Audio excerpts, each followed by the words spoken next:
সকল আছে আৰু আমি সকল আছে সকলোকে আমাৰ অন্তৰৰ ফালৰ পৰা শ্ৰদ্ধা আৰু নমস্কাৰ সেৱা জনাইছো মূলতঃ কেতিয়াবা এনেকুৱা এটা সময় আছিল যি সময় আমি সৰকাৰেৰ ওচৰত যাব লাগে আৰ আজি এই মুহূৰ্তত সৰকাৰ আমাৰ ওচৰত আহিলে আইছে নহয় হোজাই জিলাত কাক লাগে আপনার এই কথাটি এবার ভাবিব লাগে যে হোজাইত কাক লাগে আপনার ডিসি লাগে এসপি লাগে এমএলএ লাগে মন্ত্রী লাগে বিডিও লাগে সিও লাগে পঞ্চায়েত সেক্রেটারি লাগে লিডার লাগে কোন নাই আমার লগত সব আৰু যিসকলের লাগে রাইজ সকল আছে আর ইয়াতে আমি উপস্থিত হয়েছো আমি কিছুমান চিন্তন লৈ উপস্থিত হয়েছো কিছুমান কথা লৈ কিছুমান আলোচনা কৰিব লাগে কিয় লাগে আলোচনা কৰিব লাগে এক বিকশিত ভারতের কারণে এক সমৃদ্ধশালী ভারত এক সংস্কারিত ভারত এক উন্নত ভারতের কারণে আমি অলপ আগতে সংকল্প লৈছো আমার বিডিও মহোদয় এই সংকল্প পাঠ করাইছে এই সংকল্পর ভিতৰত ভারত আর ভারতের মানুষ বাহিরে কোনো রাজনীতি নাই আছে নাকি আপনারা সংকল্প লইছে কোন রাজনীতির কথা আছে নাই এই ক্ষেত্ৰত আমাৰ শ্ৰদ্ধাৰ প্ৰধানমন্ত্ৰী নৰেন্দ্ৰ মোদী ডাঙৰিয়া আৰু আমাৰ শ্ৰদ্ধাৰ মুখ্যমন্ত্ৰী অসমৰ ডক্টৰ হিমন্ত বিশ্ব শৰ্মা ডাঙৰিয়া আমাক এইখিনি ব্যবস্থা কৰে দিলে আৰ এই ব্যবস্থা আপোনালোকে এনেকুৱা নাভাবিব যে কোনো ৰাজনৈতিক উদ্দেশ্য লৈ আমাৰ নিৰ্বাচন আহিব নিৰ্বাচন লৈ আমি কথা কবলৈ আহিছো এনেকুৱা নহয় এই গাড়ীখন আপোনালোকে খবৰ লব এটো দিল্লীৰ পৰা আহিছে আৰ এই গাড়ীখন পৰিচালনাৰ দায়িত্ব কেনেকুৱা হব লাগে কোন কোন ঠাইত যাব লাগে কার লগতে কি কারণত কথা কব লাগে গোটেইখিনি কথা আমার শ্রদ্ধার মুখ্যমন্ত্রী ডক্টর হিমন্ত বিশ্ব শর্মা ডাঙরিয়াই স্থিরাঙ্ক করে এতিয়া যেতিয়াই বিকশিত ভারতের কথা আহে খুব স্বাভাবিকভাবে কিছুমান সমূহীয়া কাম আমার রাষ্ট্রের কারণে লাগে আর কিছুমান ব্যক্তিগত কাম আমার হিটো রাষ্ট্রের কারণে লাগে কারণ আমি মানুষবিলাক রাষ্ট্রের বাহিৰৰ নহওঁ আমার যদি উন্নয়ন হয় তেনেহলে রাষ্ট্র উন্নত হবে ইয়াতে আপনি সমূহীয়া কামের কথা উল্লেখ করা নাই যিসকল মানুষ আমি ইয়াতে বহি আছো যি স্কিমের জৰিয়তে আমার ব্যক্তির উন্নয়ন হব পারে এই স্কিম বিলাকের কথা আমার মাননীয় উপায়ুক্ত লচিত দাস ডাঙরিয়াই কৈছে বা আন আন বক্তাসকলে কৈছে তার বাহিৰতো বিকশিত ভাৰতত বহুতখিনি কাম চলি আছে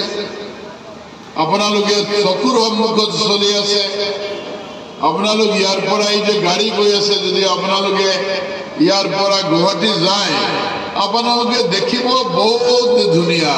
পথ বাট ক্ষেত্ৰত তাৰ অৰ্থনৈতিক ক্ষেত্ৰত তাৰ কৃষি ক্ষেত্ৰত সব ঠাইত যদি বিকাশ হয় তেনেহলে এটা রাষ্ট্র বিকশিত ভারত আমি কব পারি আর আমার শ্রদ্ধার মোদীজি সংকল্প যে আমি আমার ভারত মাতৃক আমি বিশ্বের গুরু হিসাবে প্রতিষ্ঠা করি বিশ্ব গুরু হিসাবে আর আজির দিনত আপনারা দেখিছে কবলৈ হলে সন্ধিয়া হয়ে যাব বাট এই কথাটো সঁচা হোজাই নাগরিক আপোনালোক সকলে জ্ঞাত যে আজিৰ পৰা 8-10 বছৰ আগতে কেনেকুৱা ভাৰত মাতৃৰ অৱস্থা আছিল আৰু আজি কেনেকুৱা আছে। শিবুদা কৈছে সাংস্কৃতিক মহাৰণৰ পৰা আহিছে। কিয় সাংস্কৃতিক মহাৰণ ইয়াতে তো কোৱা নাই। সাংস্কৃতিক মহাৰণ এই কাৰণে যে সংস্কৃতি আছে, সংস্কাৰ আছে, এই কাৰণে আমি জীৱশ্ৰেষ্ঠ, আমি মানুহ হিচাপে যদি আমাৰ ভালকে জীয়াই থাকিব লাগে, আমাৰ খেয়াল লাগিব, সংস্কাৰ লাগিব, সংস্কৃতি লাগিব, শিক্ষা লাগিব। 18 তাৰিখ সম্ভবত স্কুলেৰ ফাউন্ডেশন দেওয়া হব কিছুমান স্কুলে পৰ জিপিওআই দিল্লিৰ পৰা আহিছে। কোন হাই স্কুল, কোন এলপি স্কুল, কোন এমই স্কুলত বিল্ডিং হব লাগে, এটোৰ কথা ইয়াতে কোৱা নাই। টকা আহি গৈছে। আজিৰ দিনত আপোনালোকে ল'ৰা ছোৱালী পঢ়াৰ ক্ষেত্ৰত কেইটা ইউনিভাৰ্চিটি হল, কেইটা কলেজ হল আপোনালোকে ইয়াতে খবৰ আপোনালোকৰ হাতত আছে। ইয়াতে হুজাই জিলাতে এটা বিশ্ববিদ্যালয় আছে নহয় দাদা? আছে। এই বিশ্ববিদ্যালয়ের কথা, রবীন্দ্রনাথ ঠাকুর বিশ্ববিদ্যালয়ের কথা ইয়াতে কবলৈ মোদীজিও কোৱা নাই, আমিও কোৱা নাই, কিন্তু হয় হৈছে আমাৰ ইয়াতে। কিয়? All-round development. আর এই ডেভেলপমেন্টের কিছু কিছু কাম আমার নিজের কারণে প্রয়োজন। আমার জীয়াই থাকিব লাগিব। জীয়াই থাকিবলৈ হলে আমার ঘর এখন লাগিব, আমার শৌচালয় এটা লাগিব, আমার পানি লাগিব, আমার সুস্বাস্থ্য রক্ষার কারণে আমার চিকিৎসা লাগিব,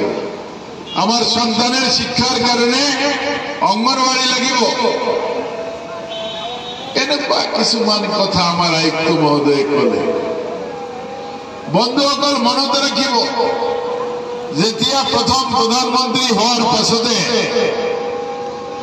যেতিয়া আমাৰ নৰেন্দ্ৰ মোদী ডাঙৰীয়া লালকেল্লাত ভাষণ দিছিল, তেতিয়া কৈছিল যে আমি প্রধানমন্ত্রী নহওঁ, আমি এই দেশের প্রধান সেবক, আর সেবক হই আমি এই দেশের সেৱা আগবঢ়াই যাম। আৰু তাৰ লগতে যেতিয়া লালকেল্লাত ভাষণ হৈছিল তেতিয়া কৈছিল যে আমাৰ দেশেৰ মানুহৰ এতিয়াও শৌচালয় নাই। আমি স্বাধীনতাৰ তেতিয়াৰ সময় প্রায় 65 বছর অতিক্রম করি আমি শৌচালয় দিব পারা নাছিল। আজির দিনত আমার এই এটা সমস্যা আছে, এই সমস্যার সমাধান হল নাই, এই কথাটো হুদার কারণে, এই কথাটো জানার কারণে আজি আমি গোটেই সরকার, জেলার আয়ুক্তর পৰা আদি কৰি আমি যিসকল জনপ্ৰতিনিধি,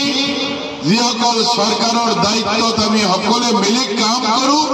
আমি সকল ইয়াতে আছো। আপনার শৌচালয় হল নাই, আপনার প্রধানমন্ত্রী আবাস যোজনা হল নাই, আপনার আয়ুষ্মান ভারত হল নাই, আপনার খোয়ার কারণে পানীয় জল আপনি পাইছে না নাই, আপনি চাউলের কার্ড আছে না নাই, ঠিক তেনেকুৱা আপনাৰ লৰা ছোৱালী তেওঁলোকৰ যে অঙ্গনবাদীত যায়, তেওঁলোকৰ সুস্বাস্থ্য রক্ষার কারণে সরকারে কিবা স্কিম দিলে না নাই। ইয়াতে বিশ্বকর্মা যোজনার কথা কৈছে, এই যোজনাত আপনি উপকৃত হলে না নাই? আপনি প্রতিটা ক্ষেত্ৰত, প্ৰতিটা বিভাগত, কৃষি বিভাগেৰ আপনি প্ৰধানমন্ত্ৰী